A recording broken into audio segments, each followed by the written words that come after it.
Hey guys, welcome back to DIY Crafts with Stacey and welcome back to my kitchen. So for today's fun craft, it's going to be an awesome St. Patrick's Day treat. This is a good intergenerational activity that you can involve the grandkids in if they're over or if you're at their house. It does involve cinnamon rolls. I will give you guys a disclaimer. I have already popped the can. I know a lot of people are really scared when a can pops open. So I have already done that to save you guys. So you can continue to watch this video and not be scared of that.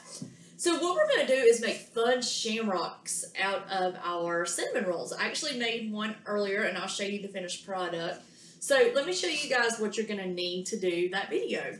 You're going to need a cookie sheet. You can do the rectangular one or the round one.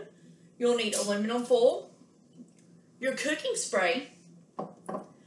You will also need, you can use a kitchen knife or scissors. When I did this earlier, I actually just pulled them apart and it worked just as easy. So however you want to do that. You can use your hands or the scissors or knife. You also need green food coloring. And then if you want to have even more fun, get you some really cool green St. Patrick's Day sprinkles. I'm a sprinkle girl. I love them.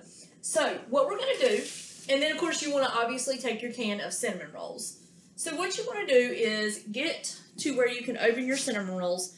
Unfortunately, the ones I bought don't open too well, but you'll just have to work with them. So what you do is just open them up. You want to unroll them. And then you're going to tear them in sections that are about 2 to 3 inches long. Now, for mine, to kind of form them a little bit, I kind of squished them together. And then what you're going to do is fold them in half. I made 4-leaf clovers. You can do 3-leaf clovers if you want to. But I was able to get pretty much all 4 clovers out of one can. So you just want to spray down your cookie sheet here. And then what you want to do is you're just going to lay it down to form your leaves of your 4-leaf clover.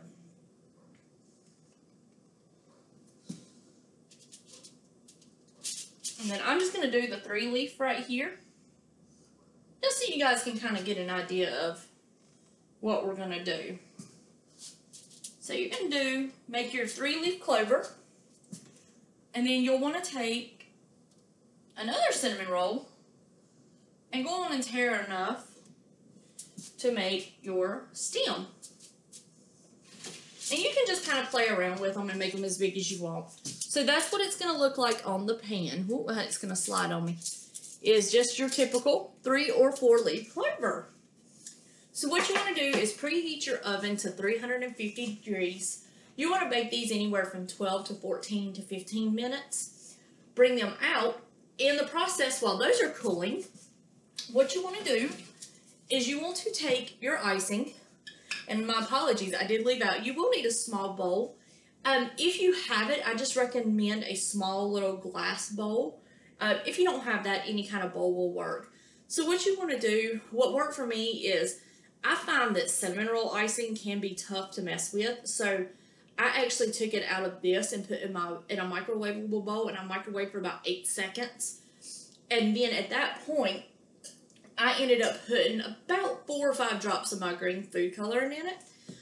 You could do a lighter color green. I went a little bit darker green for St. Patrick's Day, but you can just play around with your color. So then after you take it out of the microwave, just put your drops in, and you just want to mix it up.